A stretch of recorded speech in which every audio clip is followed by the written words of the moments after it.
Welcome to A Fine Human, a podcast by yours truly, Alexander Fife, the CEO and co-founder of a company called Dame. We sling vibes. And here on this podcast, we're going to be slinging vibes with amazing human beings and talking about everything from courage, curiosity, discomfort, and of course, sex. This is A Fine Human.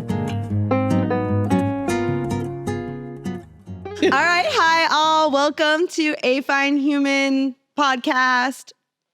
I don't even know the title, but today I'm here with a friend and somebody I admire and learned so much from, Ericka Hart. Hi. Like, you know, the internet says like academic. Yes. No pressure. No pressure. An academic. But like a feminist, a thought leader. Thank you. Yeah. And we're gonna just get into it. I'm so like how do you describe your work?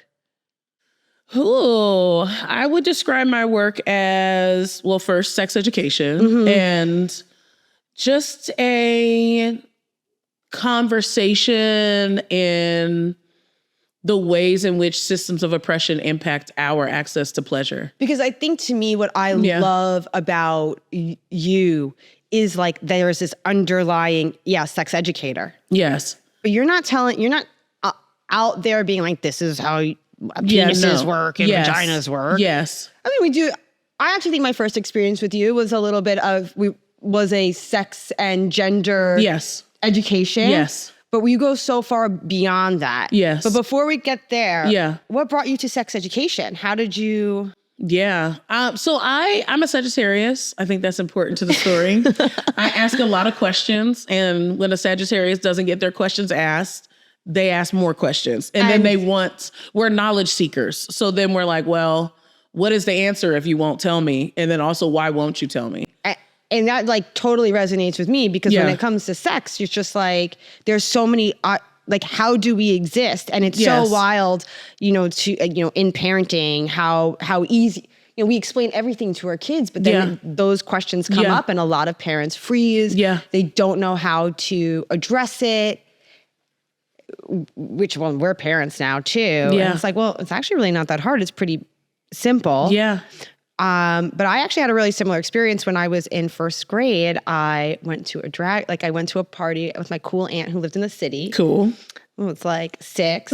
She brought me to this party because we were like picking up something. Yeah. And she left a jacket there, she says.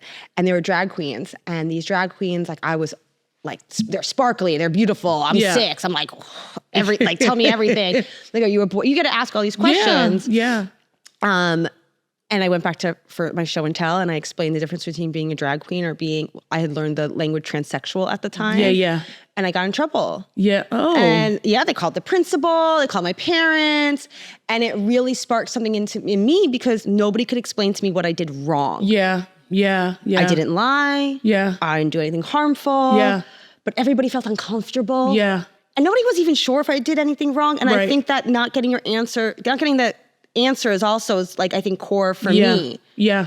And then I don't know about you, but then I also felt too like in this body, like as a woman, there's so much about sex that is put on us, but there's no education for it. Yeah. Yeah. What about your queerness? When did you discover your queerness? I mean, I think they're kind of all kind of molded together, right? Even with coming into sex education, wanting to get those answers and growing up on AOL dial-up. And that's all that we had access to. So I'm like, well, what are, the sounds, and just waiting to like get all the answers for my friends who were already having sex, right? And just them trying to get answers, no adult trying to answer them. And then us figuring stuff out. And then I became that person that, that they came to. And then with that too, with understanding how sex works and how fluid it is. Because even in high school, I didn't necessarily have the language of sexuality is fluid, but I knew that it was fluid. Like I instinctually, I knew that. Yeah. So I remember I have a diary entry when I was like 15 where I was like, I did something big today. I came out to my first boyfriend and it was very scary. So I told him I was bisexual.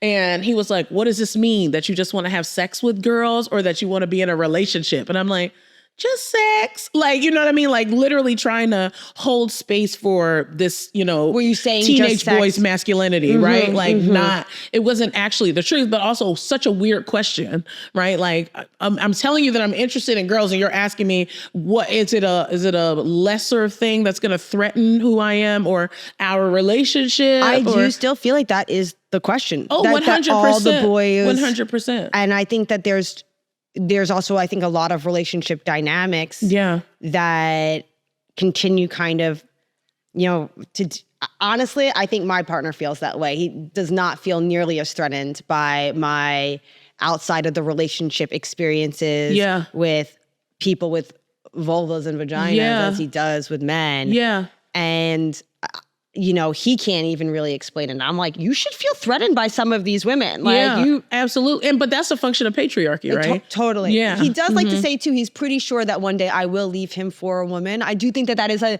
thing that people are doing these days. Yeah. It seems like it's trendy. I wouldn't be shocked. I wouldn't be.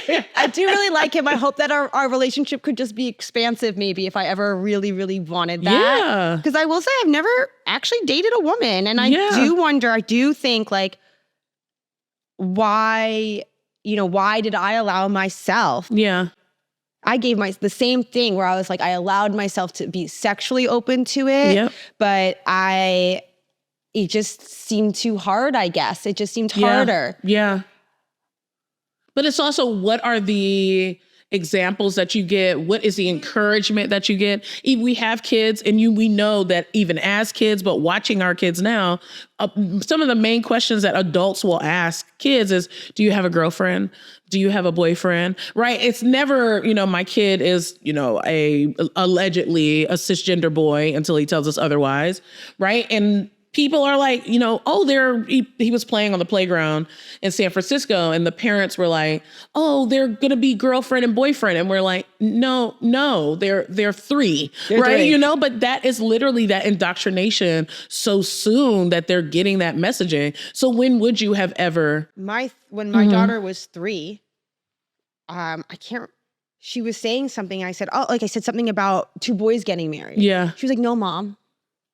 Happens so young. It happens so young. It happens so young. She was like, it has to be, I think she literally said it has to be a boy and girl. And I was like, no, it doesn't. Yeah. In fact, she's about to go to her very first wedding. Yeah. 2 women, which I'm so what a blessing for her to get to experience so that. Can see, so she'll get to see it. That's beautiful. It is, but I didn't teach her, but she's watched all these Disney movies. Yeah. Yeah. Which, by the way, I'm like, wow, Disney has a major influence. Even on the lack of consent. Sleeping Beauty. Hello? Yeah, like you're sleeping. Yeah, like, I'm kissing you and there's no consent to that kiss. No, it also is really confusing her concept of death, which is an important concept I'd like her to get. That's true. Hello. That would have been a great conversation to talk about grief and the end of things. But she's like, something dies, like we'll just kiss it. Yeah. And I'm like, no, wake it up. No. That's not how that's going to work. Doesn't work like I wish, but it doesn't work like that. Yeah. But I do think Disney is like, think about all of the marketing, all of the dollars that we have put into getting young girls to be so excited about marriage. Yeah. Yeah. And it works. Like I had an outer body experience when I got proposed to. I thought about my wedding dress and yada, yada, yada. And it's like not a great deal for the women, this marriage stuff. Yeah. In my opinion, I think that's true. No, we live in a compulsive sexuality culture that literally upholds toxic romanticism. So a lot, you see, I watch a lot of trash reality TV. Ditto. And a lot of the shows that are centered around love and romance are also centered around marriage, right? And people are always saying, I always dreamed of this when I was a little girl. Right. I always imagined this day. Yeah. And it's like, why? Why? Why? What messaging did you receive? There's nothing wrong with it, inherently. Yeah, I do think, it is like a really special and beautiful moment. Yes. I do also remember, downplaying it too when I was getting married. And I do really wish it is a really powerful and beautiful thing. Yeah. It is really important, all of that. But it wasn't more important than starting my business. And I was about to say, like, we don't say I dreamed of graduating college. Right. I dreamed of having my first perfect Italian meal. Like, you know what I mean? Like, there's That's a funny one. Like, what is all, there's so much pressure too, because although that is a beautiful, institution, it comes with a lot of pressure within that as well. That's just a day, right? And it's also inaccessible, right? What is the wedding industry? How much it's worth? It's wild. When I first got married, I wanted to literally spend $40,000 on my wedding. And when we're talking about first got married, first got married. You happily divorced. Happily divorced. I absolutely love introducing my husband as my first husband. Yes. I'll be like, oh, this is my first husband, Perry. It's like one of my favorite jokes. But you had a first wife. I had a first wife. I did. How hot ass mess. Do not get married in your 20s. Don't get married in your 20s. No. Yes. Do you feel like that was core? Like, why did you get married you weren't raised religious? Well, actually, I don't even know that. I have no idea what your upbringing was. Yeah, I was raised religious. Yeah, I was raised in a Baptist church. Yeah, my dad comes from a Pentecostal background. My mom comes from a Baptist background. They were both like rebels in the family though. So Sunday for my mom wasn't necessarily optional, but for my dad, it was. Okay. So when my mom passed away when I was 13, church kind of went out the window, right? It wasn't like, you need to go, right? It was more, let's go occasionally, maybe. And then we moved to Puerto Rico and it was like, well, I'm not going to Catholic church. You moved to Puerto Rico? I moved to Puerto Rico when I was like 15 years old, 14 or 15. Yeah. Cool. Mm-hmm. Okay. Yeah. So then what did encourage you to get married in your 20s? Was it U-hauling? U-hauling, but also the passing of gay marriage, right? And the overturning of Prop 8 was like a huge thing, was like, oh my gosh, we can do this. This is so exciting. Not actually considering we need so much more than marriage equality, right? That's what we're sold, right? So we can fit into this like cis heteronormativity, you know what I mean? Function of like, look, we're normal. We're not freaks. Like, look, we do the same things. Yes. But really what we needed is health insurance. I was diagnosed with breast cancer 6 months before we got married, right? I was on the highest dose of chemotherapy while we were during our wedding. Wow. Mm-hmm. Yeah. Wow. Yeah. Mm-hmm. I didn't know that. I mean, I knew you had breast cancer. I didn't know that your mom died when you were so young. Yeah. Yeah. So sorry about that. No, it's okay. Okay. So it also makes me feel like it wasn't a mistake. Like, from what I just heard, and you might feel differently, and I'd love to hear that. Like, to me, it's kind of like cool. I get it. Like, it was kind of cool that you got married, and cool that you got divorced. We had no business getting married. We got married, and I think a lot of people get married. It sounds like a political act in some way for you guys. Like, there was something. It was, but then with that political act, it's a contract, right? And I also just kind of breezed the health insurance part, which is also like that. That also seems like a good idea. Because of the culture that we live in, there's so much excitement around marriage. But the fact that my health insurance was literally failing while I was going through cancer, that didn't matter. And my focus too was like, whoa, what kind of flowers are we going to have? Meanwhile, they're like canceling my, different things in my insurance plan. I was working part-time. I didn't have insurance. I had to and you were beg like, what, for 23? affordable care. 22? I was 24 when I was diagnosed. That is... Yeah. What did your mom... My mom passed of breast cancer, but she lived with breast cancer for 10 years. So it metastasized later and down in her, essentially in her diagnosis, if you will. Mm-hmm. Okay. Yeah. Wow. Yeah. That's a lot. Okay. So I would say that it was necessary. It was a mistake. Again, Sagittarius, we don't regret anything. You shouldn't regret it. It sounds like you got health insurance. It sounds like, and you learned probably so much. Also, you married a white woman, right? I married a white woman. Would you, this might be controversial. Yeah. After that? No. Never again. I feel like I had heard you say. Never. I heard the question before. Never. Yeah. Politically, never. I could never be with a white person romantically. And even, I'm kinky, even in like a play scene, never. Did you see Slave Play? No, and I don't want to see it. Oh. No, I heard too much. You heard a lot about it. I know you kind of. I feel like this, whenever people talk to me about something so much, I like start to really not want to. Yes. But I would love to hear your take on it. I should have gone to see it, but I think I was very broke and it was very expensive. It started to get like Hamilton, like just it went from like a relatively affordable to like boom, $1,000 tickets overnight. I also heard like the first time they ever played it, like all the white people were just like, yeah. Like didn't, you know, I get nervous when white people laugh. love art, black art. That makes me nervous. See, okay, I will say, I think the most racist thing about me is how much I love black women. I mean, I do like, like what is that about? Like, I think that's, I mean, I think I can explain it. I think that black women have created amazing art and literature because they've been so oppressed and they have found language.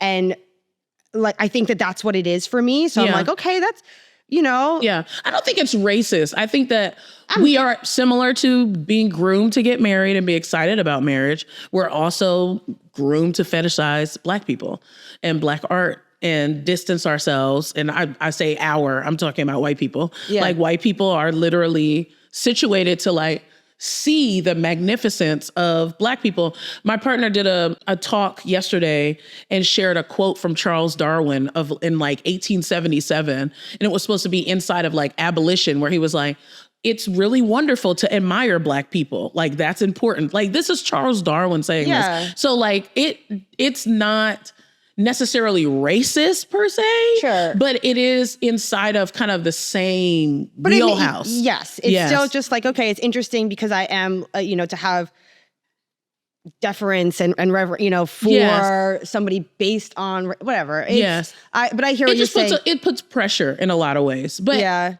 we are phenomenal. I don't identify as a black woman, but black women are amazing. Yeah. Yes. Black people are phenomenal. So I'm clear about that. Yeah. Yes. What do you identify as? Black non-binary. Cool. Yeah. And your partner?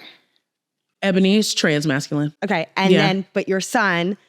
We don't know. You don't know? We don't know until he tells us. Did you think about babies? I thought about, you mean like, using pronouns, we use they, he for him. Yeah. Yeah. Whenever we go back and forth. So both, all the pronouns. I thought I was going to be like they, you know, really encouraging of that. And then I just kind of, I don't know. I'm kind of curious about your experience. Like, I do feel like, you know, gender assigned at birth, like it just felt too hard.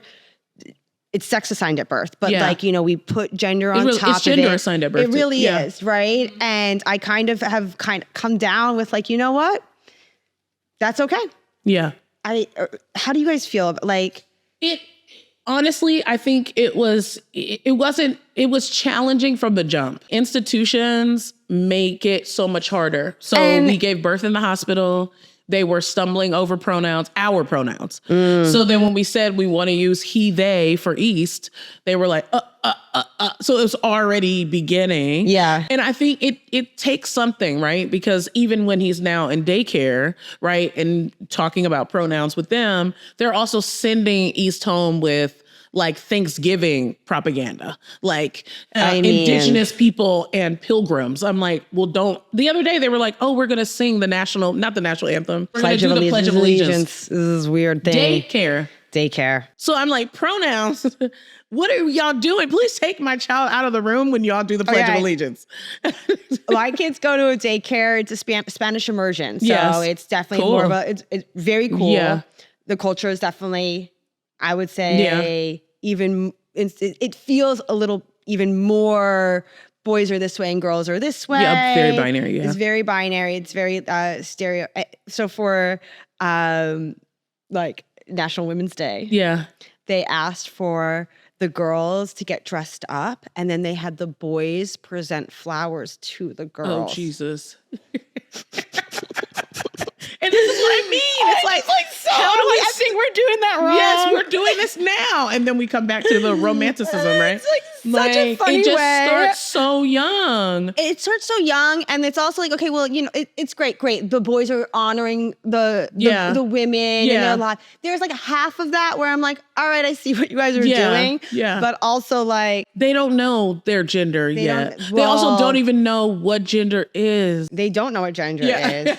They just know, PP and vaginas. They know it based on what they've already been taught, which is also being instituted from the school. It's really wild to hear my 3-year-old say things, or well, she's 4 now, but like even at 3 about, who's supposed to wear dresses and like why she wants long hair. Yeah. Well, we don't dress East in dresses, but we don't go by the binary of the clothing aisle. So pink shirts and cardigans, and I'm like, whatever's cute. I'm like, I don't care. Yeah, whatever's cute. I think what's been really fun too is my son gets a lot of the hand-me-downs. Oh, that's cute. He loves the dresses. Yes. She loves the dresses too. She just loves anything that's sparkly. Yeah. So like that's what they love. And I just want to honor whatever it is that they're loving. Right. And we're going to do that real hard. Yeah. And try to have conversations about how it doesn't have to be that way as much as we can. And that's the most important thing. It's just that we honor what it is that they want and don't make it about something so much more. Yeah. Who doesn't like a sparkly dress? Who doesn't like a sparkly dress? Anybody would. Everybody. It's fun. Yes. It's so fun. Okay. I do feel like we kind of touched on this earlier and I want to get back to it, which is just like the way sex education, yes, that's core, but we're talking about so many other things. Like even we're talking about oppression earlier. Yeah. What is that connection? Why is sex political? How is sex political? Yeah. I mean, we live in an oppressive country, like that has, regardless of who's president, as Bell Hooks says, a white supremacist police state, right? Patriarchal police state.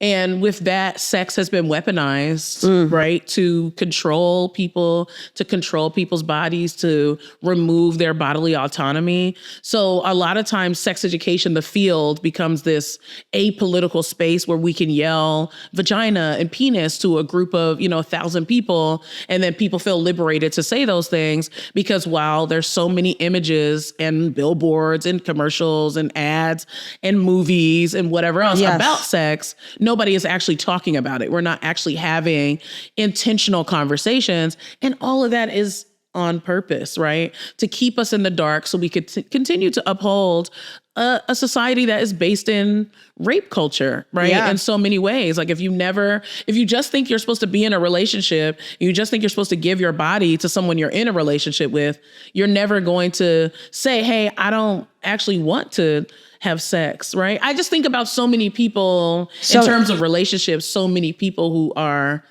experiencing essentially sexual violence in their relationship, right? Yeah, like in duty sex, like this idea. It's so. For me, I've always been amazed at how sex education covers it has to end up covering so much outside of sex education. Yeah. Sex education is now where we're also talking about things like consent, emotional regulation. Yes. It's like, but those things, they're necessary because they're foundational in order to have a good, healthy sexual relationship or romantic relationship. Yes. But actually, it's not really sex education, but it's just sex education ends up picking up all of these things that education's failing to do. And a lot of those things that I think that they're failing to do are also the same, these things that we expect women to do. Yeah. Yeah. Which is like, what is it? Like garden the relationships of community. Yeah. Right? Yeah. Where like, these are things that you're expected to do. We're never going to teach you anything about it, And so I've always thought that was so interesting, the way so much about sex education has been foundational for me on just so many other things. Yeah. It gets expansive. Like it's really, that's why we say that it's super important for young people to be understanding and be in sex education from as early as they can speak, because honoring someone else's body isn't something that we just should be talking about when it comes to sex, right? Even kids need to understand, like, don't touch someone if they don't want to be touched. Ask them, right? And they get it so quickly, right? Like, don't make assumptions about how somebody identifies.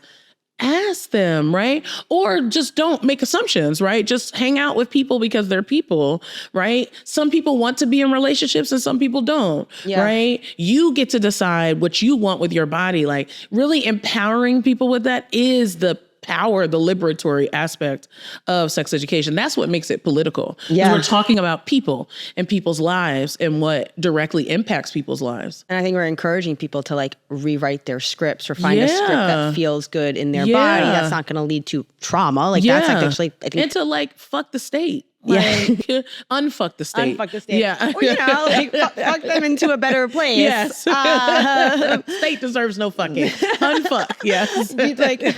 We made Mitch McConnell dildos. Oh my God. Like, you know, to raise money for reproductive. Where are these? Nobody wanted them. I want it. You want it? Yeah. We had like a ton extra because like everybody was like, I'm not putting Mitch McConnell in my vagina. I'm never going to put Mitch McConnell in my vagina, but I'll put it on the shelf. Yeah. I feel like that would be really bad witchcraft. Like if a bunch of people put, like, I feel like that would give him power. I'm not sure. I'm not like an advanced. I guess we could do a ritual where we like cut it. We could cut it.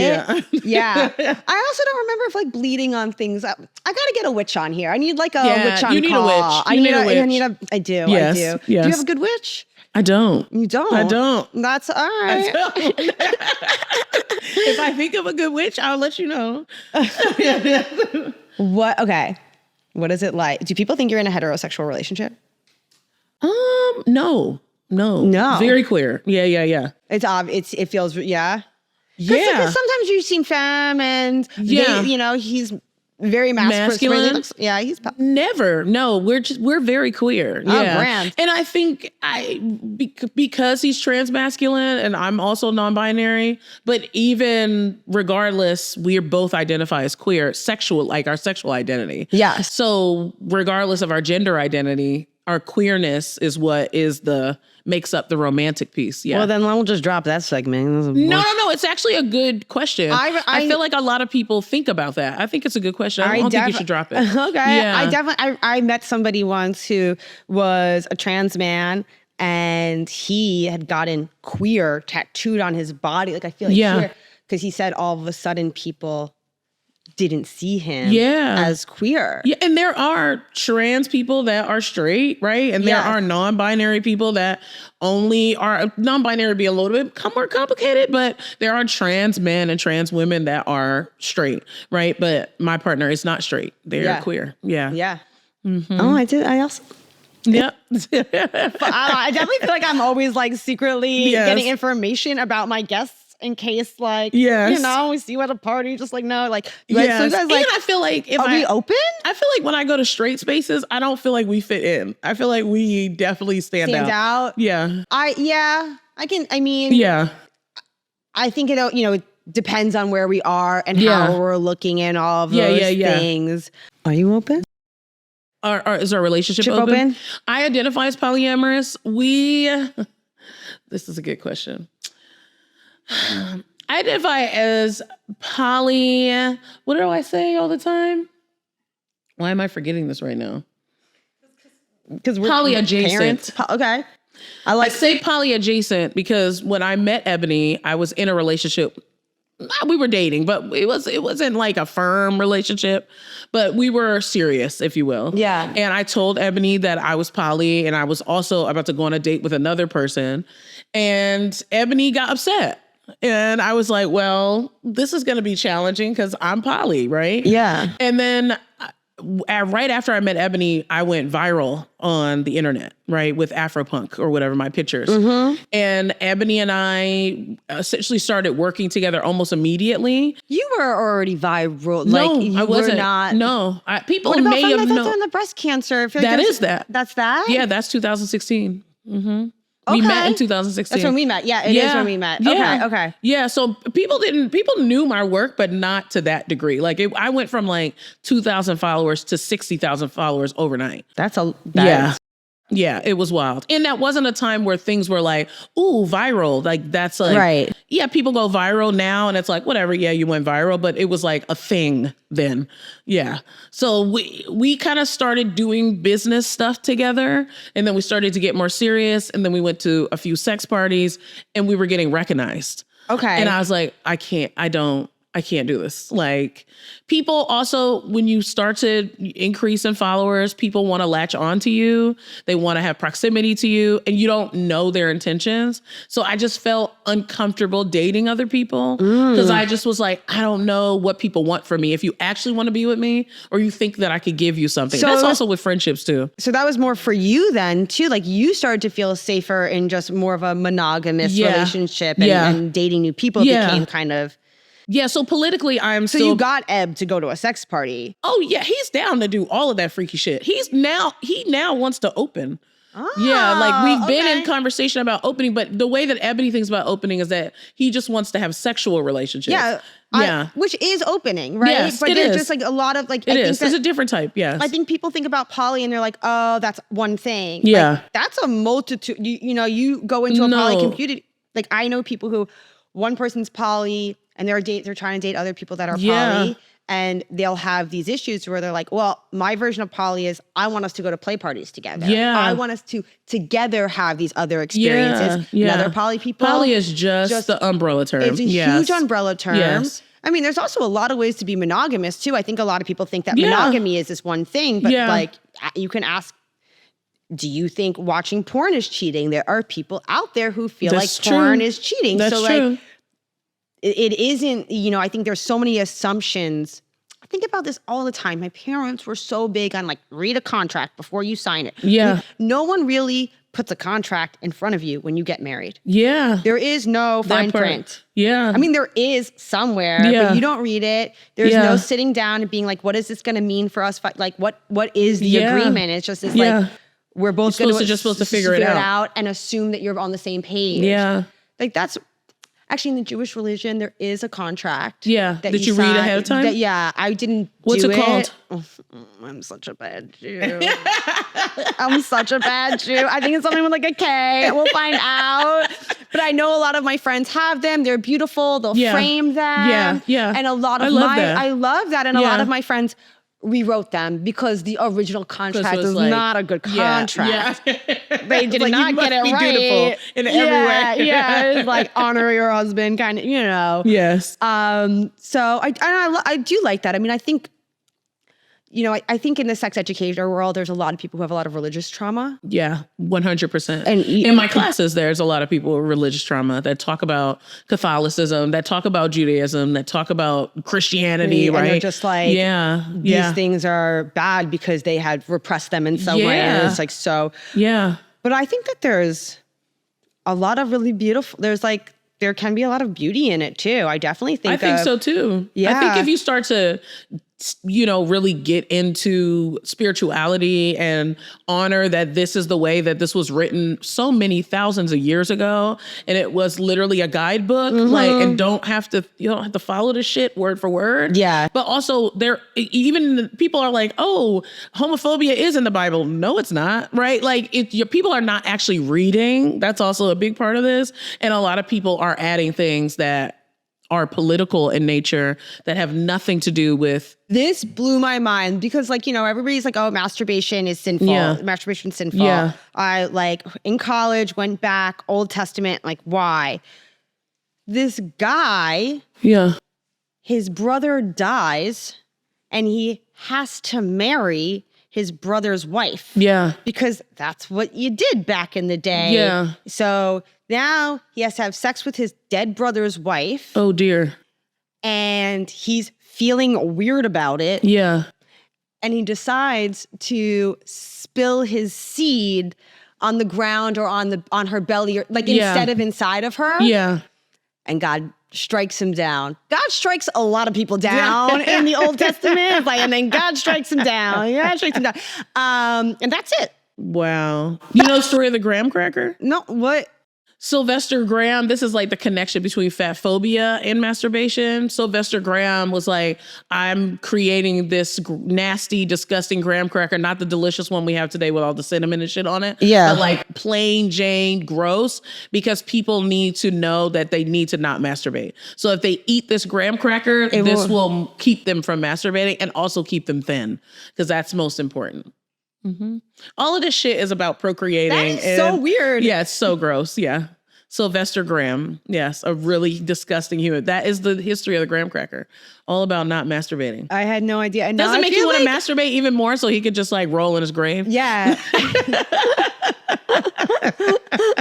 And I also just feel like s'mores are like so sensual and sexual. Like I feel like he'd be pretty upset about the s'more situation.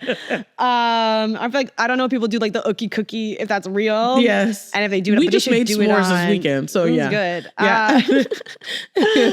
Okay. I've heard you talk a little bit about, I think you were expressing frustration about being in spaces where people, well, I'm sure we're the white women, because I feel this way as a white woman. Yeah. Which is like, it's really important to like go across the line or to be able to have conversations with other people that feel differently than you. Yeah. And you were saying, you were like, fuck that shit, right? Yeah. Yeah. Can you say more? Like, what were you saying? When was this? I feel like it was on the internet like 2 weeks ago, 3 weeks ago. To go across the line and like speak to people? You were saying, somebody was like, yeah, you're like in these spaces and people are always like, we need to like reach across the line and stuff like this.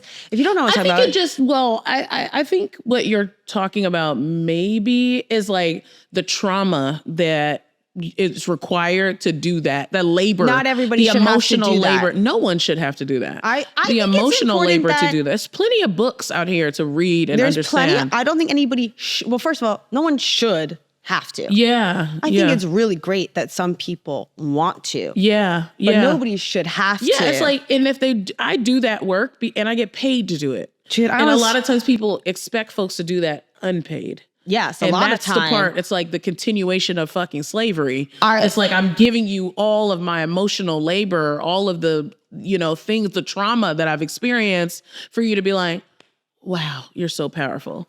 And then to go about your day and not think about it again. You know what I mean? Like it just. You want to know what I like really still feel in my bones? Yeah. And I'm like, oh man, I can't say that out loud. It's just like, that can't be real. Like sometimes I hear Black women or other people's experiences sometimes and I'm like, no. It feels unbelievable. It feels unbelievable to me. Yeah. And I get how that would suck to hear people essentially be like, I almost don't, not that I don't believe you, it just feels unbelievable. Yeah. I don't want to believe it. Yeah. Because it's easier to live in a world that isn't that. Yeah. But I'm really trying to express that more accurately. Yeah. Which is like, your experience is so not, in general, like your experience, that sounds so terrible that I almost cannot comprehend it. Yeah. Yeah. And that's intentional that you are not able to comprehend it, because that also shows the failure of our school system. Yeah. Because all of this should be clear. Yes. Right. You should understand that white people used to eat Black people. No. Like, yes. Mm-hmm. See, I'm no. Mm-hmm. Yes. That's literally like consume. Mm-hmm. And it's trigger warning, major trigger warning, but like lynchings and castration, and would eat like literally cook up penis, cook up penis, clitoris, and they were like, "Look how civilized we are. Yeah, we are I get to have this savages. in my home." Yes. Mm-hmm. Mm-hmm. Create leather. So wild. Yeah, it's vile. It is, but these are things that you don't learn about intentionally, so you can continue thinking that white people are civilized and Black people are savages. It's intentional. It's intentional for you to think that, Black people are just like, this is just too much. It's unbelievable that this could be happening, because there's only been so much information. I mean, literally chattel slavery lasted it's continued, but 250 years. Yeah. Right? Like that even in and of itself is unbelievable, that people were in literally bondage for that long, separated from their families. It's like so intentionally, like not able to feed their family, right? Like literally wet nursing, like taking care of white babies, like that. even when we know about white women, we always think that white men are the ones that owned the slaves and those were the people that were horrible and the white women were just these sort of like innocent bystanders. Absolutely not. They were just as, if not worse. Gone with the Wind? Right. And I will say, I've seen Gone with the Wind. She is problematic. I still very much connected with Scarlett. Like, I still was like, fuck, if I, like, because she's such a white feminist. Yeah. She's to the core in this way that I kind of feel like, I am a white feminist. Like I can't, and I just so badly want to take the power from the men and have my power too. Yeah. And kind of just like you were saying, how like you got married. Yeah. You end up doing the shit. Yeah. That's problematic. That's actually creating it. And it's just, I don't know. So sometimes I what I want to say is like, hey, white women, I don't know, like your we have to unlearn it, but also like, don't it makes, it's a pattern for a reason. Yeah. The interest cannot be in trying to be like white men. No. It cannot be. But it's so hard when you're trying. It has to be about undoing patriarchy. Yeah. And I think for me, what's so hard is like, I just have such a desire to like be heard. Yeah. And be powerful. Yeah. And I don't really know how to do that in another system. Yeah. I mean, I think you've done that though, because you've gotten your power through social media, through social preference, through your voice, instead of what I'm trying to do, which is capitalism. I mean, there's also capitalism for me too. We live under capitalism. Yeah, so totally. It's not, I'm not separate from that. No. I try to separate myself from that, but there's only so much that you could do, right? You have to live in this world. Exactly. But how is it guiding your work that you do? I try not to have capitalism guide the work that I do. Same. Yeah. Or I try to be like, and I also think it depends, like for me too, and I think the definition of capitalism, and then we should define sex. That is a fun thing to, Yeah. But for me, so much of it and the way I was raised was like, it was about privately owned businesses. Like that's it. Mm-hmm. That's not it. Like there's, you can define so much more. Yeah. So, I think for me, it's about just not letting profit, the actual capital, be the only profit. Yeah. Like I want to have a few things on my bottom line that I care about. Yeah. And that's how I'm going to judge my success beyond just finances. But I gotta tell you, there is really nothing like a good paycheck. I mean, because that's the way that capitalism works. Wires you to think about. It wires you because why isn't everybody just have what they need? It's exciting to have a really great paycheck because then you're able to take care of your family. And that's all you want to be able to do. So why doesn't everybody just have that? For me, it's different. It's not just take care of my family. Yeah. It's being able to know I could take care of my family without my husband. Yeah, that's real. Independent. Yeah. It's all about and we should be able to do that. And that's the thing though, again, back to, I love that this marriage through line keeps coming. It's like so many people get married so that they can be taken care of, so that they can be able to have a family and be able to take care of the family, because it's really hard to do it alone. Think about New York. I literally, Ebony and I moved in with each other because it was way more expensive for us to live separate. Totally. Yes, we were U-hauling. Yes, we moved in 6 months after dating, right? Like, but still, it was cheaper, right? Yeah. And then how often does capitalism like really create the conditions for us to be in relationships with folks? For the finances. Yes. Right. And that's not a problem, but a lot of times it could create a great deal of problems and a great deal of vulnerability. Yes. Yes. Like there's nothing also, I think it's also really beautiful to know that you want to be, like there's nothing wrong with being dependent. It's not the same thing as being codependent. In fact, I think dependency is really beautiful and I think we're hyper independent. Yes. In fact, 100%. And I see that in myself. That's a function of the white supremacy. Yes. And, individualism. Yes. And actually kind of on that note, which is like getting back to sex and politics. Yeah. Yeah. Did you know? What? Did you know? There was a study. Yes. Apparently, I don't know. I think the study was in the 80s or maybe 60s, but it was that the USSR women were reporting better sex under communism than they were at the time. They were having I need you to send me that study more and better ASAP. sex. I will send you that study, and I think about that. That is amazing. My friends, like, I'm the most Republican person in my friend group sometimes because I own a business. So sometimes I feel like, and one of my guy friends sent me that study, and I can't stop. That's amazing. Thinking about it. And I think I really think it's because of stress. Like, we have so much stress. We put so much pressure on ourselves to make meet. Yes. But if you have your basics covered, and maybe you don't, and you also maybe can't even work to do more, we're going to have more sex. Yeah. Think about it. If you didn't have to work for that paycheck, what would you do? If you didn't, I would But if you didn't have to work at all, like there was no livable wage, you didn't have to have any of that. I think that would be so hard for me because I get so much of my self-worth of feeling like I'm bringing value to community. And I think there would probably be other ways of bringing value to community. What would I do? Yeah, a lot of times our value is like wrapped up in productivity, which is also another function of capitalism. Yes. So that goes away. Like maybe you would just play the piano and hang out with your kids and draw. I don't know. Or maybe you would also still be teaching about sex. Well, it's so interesting because I just still feel like I would still have such a desire to be seen, but I don't know. It depends on maybe where was I raised. Does that desire to be seen come from a feeling of like not being seen as as a girl or whatever? Yeah. A lot of that stuff strips away.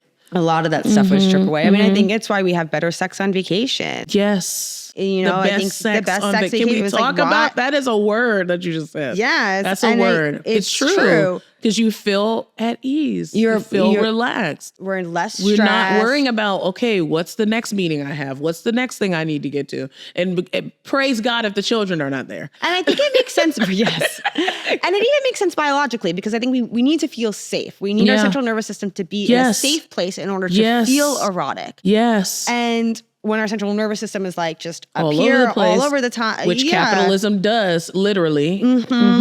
It plays on that. I still just want to say in this conversation, I still identify as capitalist. Like, I'm going to die. I do. I don't know. Do you really feel like you identify as a capitalist? Just because you own a business? Because I own a business. Well, I think it depends. And I think that I get a little confused not confused. I think that there's so much nuance there. I think there's so many ways for socialism or communism to like be real. Yes. There's like a lot of nuance there. Yeah. Like my employees have some of the, throughout time it's been different, but equity in the business, right? Like the idea is that like the workers own the means, like to me, that to me still feels like capitalism. Like if the team owns the company, like to me, that still feels like capitalism. Yeah. Yeah. I think for me, I believe in supply and demand. I think I'm just really anti-government. Yeah. I think regulations are important. Yeah. But then regulations are dumb too. So I guess it all comes down to really like the way it gets executed, almost way more for me than what we're calling it. I think you're anti-capitalist. Okay. I think you just live under capitalism and you run a business. What makes you feel that way? Because because you have your staff or have own part of the business. But Mark Zuckerberg gives his staff part of his business. Yeah, Mark Zuckerberg is a multi-billionaire loser, like literally I don't think you're a billionaire. Like, no. Let me find out. Yeah, but I think you know too much about, or maybe dig more deeper into the impacts of capitalism and perhaps we could take this from the record if you want to, but like perhaps look at what are some of the ways that Dame can lessen its footprint or its impact under capitalism. And I think you're willing to do that, which tells me that there's a level of anti-capitalism. I understand you want to... Do you think of so there's like this concept of conscious capitalism. Yes. I don't believe in that. I think that's oxymoronic. Okay. Yeah. Okay, so I think that's kind of just where we're at, which is like, I'm doing everything I can to make Dame this like better version of capitalism. Yeah. And all of those actions, I think you would just view as anti-capitalist. I think it's just, you're trying to move, you're trying to, within your, ability, but still be able to make money. I teach, I cannot, as much as I want my course, Sex Ed is Resistance, as Dame has so graciously supported, I want it to be a freedom school. A freedom school would mean that it's free. Yeah. But I can't have it be free because I have to work. Yeah. So I wouldn't say that I'm a capitalist, but I try to literally, anybody that asks for a scholarship, no one is turned away. There's no school that's doing that. Not a single solitary school. So well, that's really cool. Good. That's amazing. But I'm able to do that because of Dame. So thank you. And that's why I say, I feel like there is a level of like trying to, distance yourself from that structure because it's a violent structure. And I think you are as I know you are not trying to cause harm. I think you're trying to remove harm. And I think anybody that's doing that is anti-capitalist. I'm not going to lie. Yeah. This stamp of approval from Ericka Hart is every white woman's fucking dream. I do. I don't want you to call yourself a capitalist. I don't believe that. I don't believe that. I think it's also, I think my still like clinging to it in some way is also because there's just, I've seen so many people I think of our generation who are anti-capitalist who then are so upset to be in the work environment. Well, it sucks. It can suck. Yeah. It can. A lot of it sucks. Look, I think they pay you because it's not fun. You know what I mean? Like if it was super fun to do. But it's like we shouldn't have to though. So that's why people are exhausted. I do think though livable wage is listen to that. Livable wage. That's why we're on a floating rock. Livable wage. And why is it that a Mark Zuckerberg has so much money and there's literally people having their SNAP benefits removed right now? That's the function of capitalism. That's psychotic. Yeah. Like, no, that should never be the case. I agree with that. Yeah. I do think that, I bet you a lot of the people who are pro UBI, which I think from what I'm hearing you say, like if you're pro UBI, in some ways you're anti-capitalistic. Yeah. I think a lot. Yeah. Ish. Yeah. Ish. Yeah. Ish. Because I think a lot of people who are like UBI people are also capital. Yeah. Like they're, the tech bros of the world who do see that as a way of improving our society because everybody, I think a lot of people, or for me, when I hear people talk about being anti-capitalist, I get really fearful. I'm like, do you want the government to control everything? I mean, they already do. They do. They do, but they could more. I'm always like, if like, what is it? A centrally planned economy. I think that's the language. Like, would we have vibrators? Are they? I feel that. Like, would we have vibrators? Yeah. And I think it requires imagination beyond the things that more white people have created names for. I think it requires literally a political radical imagination, which not this regurgitation of shit that happens at higher ed and the ivory tower. Like it's not in there. I think that is key. I really love that because I do feel like kind of going back to like the execution of it. Yeah. Like I just immediately assume that in a planned economy, nobody cares about vibrators anymore and we're not making vibrators. But that's not, that's not a given. It does not have to be, no. That's not a given. Yeah. Yeah.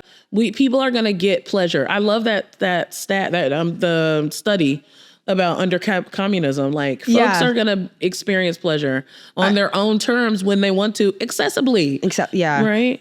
I feel like that would be really important. Yeah. That was a weird sentence. I don't know. Oh my God, you. All right.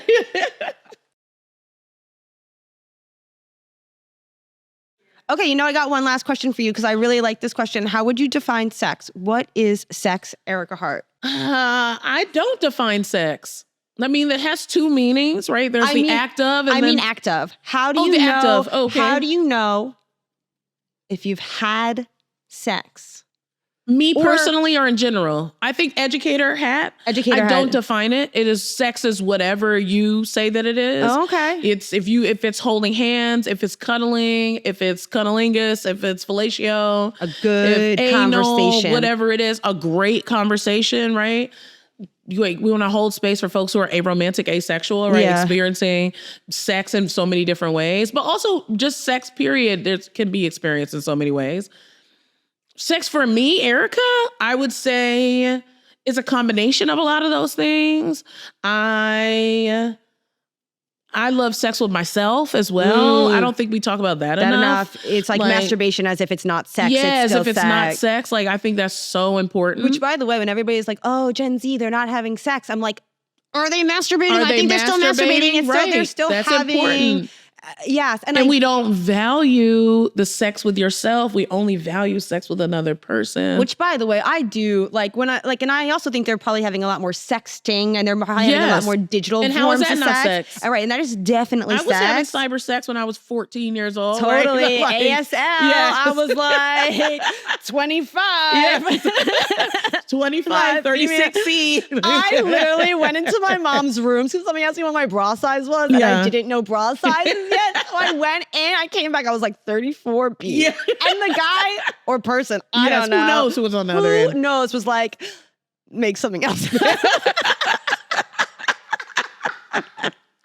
That's so funny. I can't. Yeah, that's how I would define it. All right. Yeah. Okay. I'll get down with that. Also, I like a really good spanking. I feel like it's like sexually like liberatory to me. Like, it feels like sex. Like a flogging session, like bend me over the chair. Yes. Yeah. Yes. Doesn't need to be anything further than that. Ericka, thank you so much for joining me. Thank you so much for having Thank you for having me. Full conversations. Is there anything else? Yeah. We talked a little bit about the school that Dame supports. Yes. Can you tell people a little bit more about it? Yes. So Sex Ed is Resistance is a course that I started a year ago. It's about to come up on the anniversary, actually. We have a winter cohort, a spring cohort, and a fall cohort. Next year, maybe not a spring cohort because my book comes out next year. My debut book, which is exciting, called Nasty Work, which is an exploration of sex and gender and relationships and how systems of oppression directly intersect with all of that. Yeah. But the course is really amazing. We've trained a little over 100 people, actually more than that, a little over 150 people. And it's an opportunity for folks to really dive deep into conversations that are under the sex education sun. I mean, sex ed is resistance. 100%. Yeah. 100%. And oftentimes it's not taught that way. No. So this is taught that way. We have guest speakers, really like dynamic folks that I've worked with for a long time in the field. We talk about reproductive justice. We talk about abortion. Had an amazing abortion doula this semester, which was so dope. That's amazing. We talk about fat phobia, also IVF, IUI, ICI. We have a midwife come in that's a queer midwife that focuses on, various ways to get pregnant. All the things. It's really great. And it's a big like community space. All of my cohorts are still connected. They still hang out. They still talk to each other. Got a WhatsApp group. WhatsApp signal group. People all over the world. So I have somebody in my class this semester from Mauritius.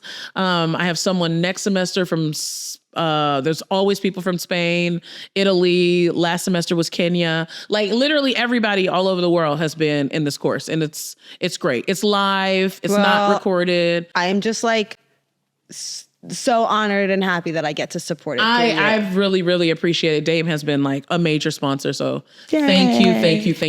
You've literally provided so many free spots for people. I wish the course could be entirely free. Wait, did I really earn my badge, or is it because I'm just like sponsoring stuff? Cut it. Cut it.